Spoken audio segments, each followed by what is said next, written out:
thank Stacy very much, and I appreciate the opportunity again. Of course, I spoke a little bit last night and mentioned a few points, and I want to mention that I am contractually obligated to say that I want you to check out the website, williamsforcolorado.com, and the Facebook page.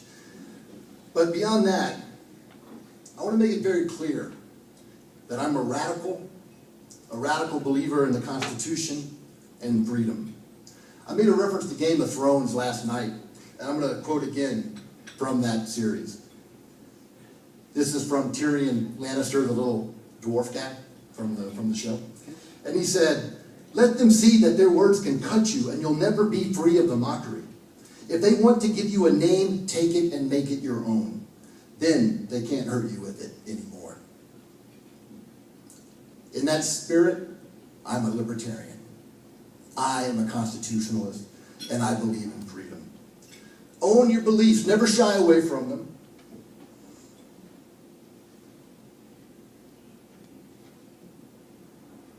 Voting isn't always enough, however. Some people don't even do it. There are some people that are what they call conscientious non-voters. And I disagree with those people, but I know them. A lot of them are anarcho-capitalists if you hang out in some of that crowd. But the problem with that is, how do you tell a non-voter who is making a point with someone who is apathetic and doesn't care? I don't see the barometer for the distinction there. So I think it's important, if you believe in the Constitution and freedom and limited government, to vote for it. Now, it doesn't mean vote for the two parties, because I see a systemic problem, and I'm going to just make some suggestions. I hope you consider them. We have a systemic problem, a foundational problem.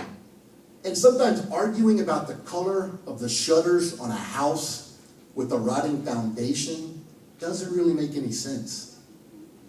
You can have red shutters or blue shutters, but if the foundation is crumbling, I think you're missing the point. Let's not miss the point.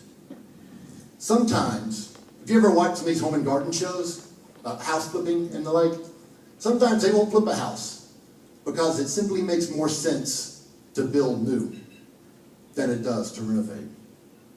Now, I'm going to ask a couple of guys here. We got some great food here tonight.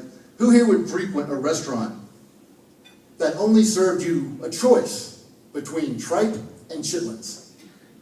I hear some people that are fans of tripe and chitlins over here. I'm a southerner. If you don't know chitlins, it's pig intestine. What if you had to choose between losing your left thumb or your right thumb?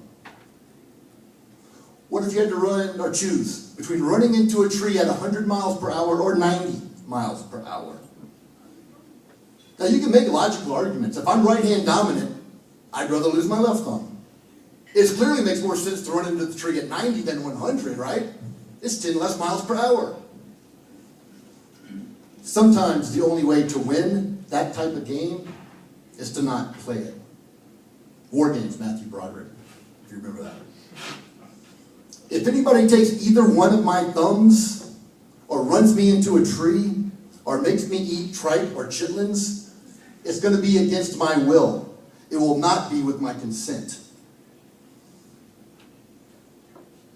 So let me ask you another question. What if you had to choose for governor between John Hickenlooper and Bob Beaupre?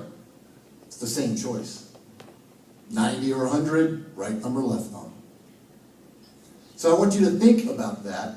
And I ask you, I'm just going to make another suggestion. And this is something that's one of my pet issues. Right and left are irrelevant. I never use those phrases. And I ask you to consider not using them as well. Because all that is important is whether or not a particular policy gives the government more power or gives you as an individual more power. It's not left versus right. It is the state versus you. And I proudly will take the option of you every single time. All right, let's do a quick exercise here. Let's say we're going to have a musician for this event next year.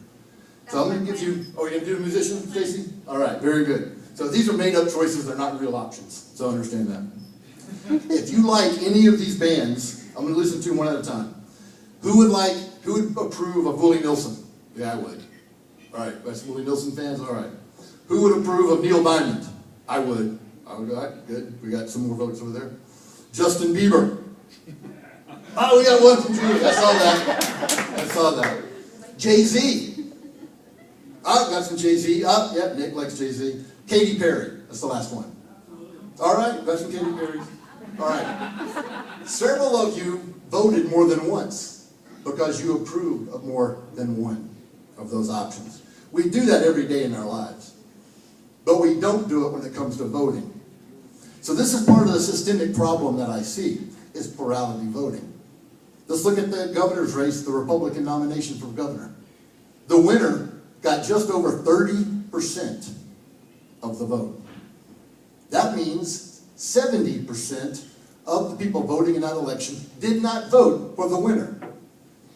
If we ran our lives like that, we wouldn't be where we wanted to be. Yet we run elections like that. We don't have to. This is a bigger problem than every 2 years we get a new election. This is a systemic, foundational problem. And I want you all to at least consider that notion. Because I'm not in this for the next election or the next 2 elections. I'm in this because I've got an 8-year-old daughter. And frankly, whoever wins these next elections aren't going to have a big effect on her. But in 10, 20 years, that's when real change is affected. That's what we have to keep our eye on. And we are distracted by these immediate events right around the corner. And we lose sight of the ultimate goal. Sailors use the North Star to guide them.